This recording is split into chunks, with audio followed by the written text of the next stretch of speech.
नमस्कार. जत तालुक्यातील सर्व शेतकऱ्यांना मला नम्र विनंती करायची आहे की मोठ्या प्रमाणामध्ये पाऊस पडलेला आहे आणि प्रचंड नुकसान शेतकऱ्यांचं झालेलं आहे. 3 मंडळामध्ये 65 मिलीमीटर पेक्षा जास्त पाऊस पडल्याची नोंद आहे. आता परवा मला जेव्हा कृषी खात्यानं माहिती दिली तेव्हा उंदी मंडळामध्ये 65 पेक्षा जास्त पाऊस पडलाय असा रिपोर्ट होता. परंतु आता उंदीमध्ये सुद्धा 65 मिलीमीटर पाऊस पडला नाही अशा पद्धतीचं अधिकाऱ्यांचं मत आहे. म्हणजे आता तिथं एवढं मोठं नुकसान झालंय. उंदी परिसरामध्ये पंचनामे सुरू आहे. वळसंग, मुचंडी आणि माडग्या 3 मंडळामध्ये 65 मिलीमीटर पेक्षा जास्त पावसाची नोंद झाली आहे. परंतु उरलेल्या 6 मंडळामध्ये सुद्धा 65 मिलीमीटर पावसाची नोंद जरी झाली नसली तरी सतत पडणारा पाऊस आणि या पावसामुळे प्रचंड मोठं नुकसान झालेलं आहे. आता माझ्याकडे 2 व्हिडिओ आहेत. ते व्हिडिओ मी आपल्या निदर्शनास आणून देतो. हा जो व्हिडिओ आहे हिम्मत कोडत औंढीचे शेतकरी आहेत.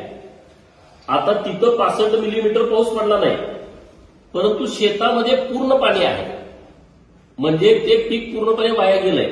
हे मी उदाहरणार्थ आपल्या माहितीसाठी दाखवतोय. दुसरे एक भारत कोडत म्हणून औंढीचे शेतकरी आहेत. त्यांची ही डाळिंबाची बाग आहे. अख्खी पाण्याखाली डाळिंबाची बाग आहे. प्रचंड मोठं नुकसान झालंय. हीच परिस्थिती जत तालुक्यातील उरलेल्या 6 मंडळाची आहे.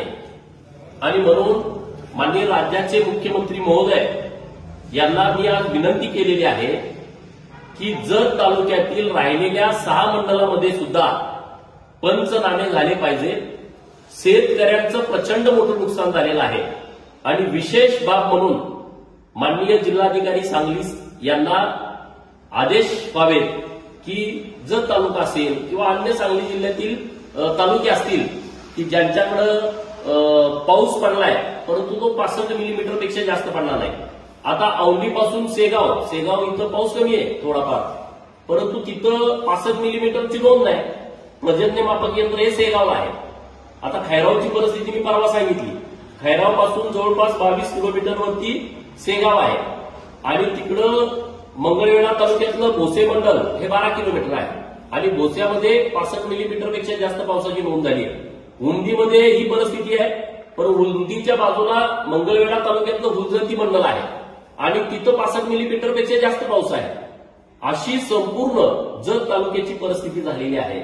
आणि म्हणून राज्याचे लाडके मुख्यमंत्री जे शेतकऱ्यांच्या पाठीशी ठामपणे उभे राहतात त्यांच्याकडे मी आज पत्र लिहून मागणी करतोय की जत तालुक्यामधील 3 मंडळं सोडून जी 6 मंडळ आहेत त्या मंडळात सर्व शेतकऱ्यांचं नुकसान झालेलं आहे. त्यांचा सरसकट नुकसानीचा पंचनामा व्हावा आणि त्यांना मदत मिळावी अशी विनंती राज्याचे मुख्यमंत्री महोदय यांच्याकडे मी आज पत्राद्वारे करतोय. त्यामुळे शेतकऱ्यांनी चिंता करण्याचं कारण नाही. आता जिथं पंचनामे सुरू आहेत मनुष्यबळ त्यांच्याकडे कमी आहे. मी दररोज 2-3 वेळा आपल्या प्रांत अधिकारी साहेबांशी, तहसीलदार साहेब किंवा अपर तहसीलदार संख मॅडम आणि कृषी अधिकारी यांच्याशी मी सातत्याने संपर्कात आहे. तर आपलं जे नुकसान झालंय त्याची भरपाई होण्याच्या दृष्टिकोनातून मी प्रयत्नशील आहे. चिंता करू नका.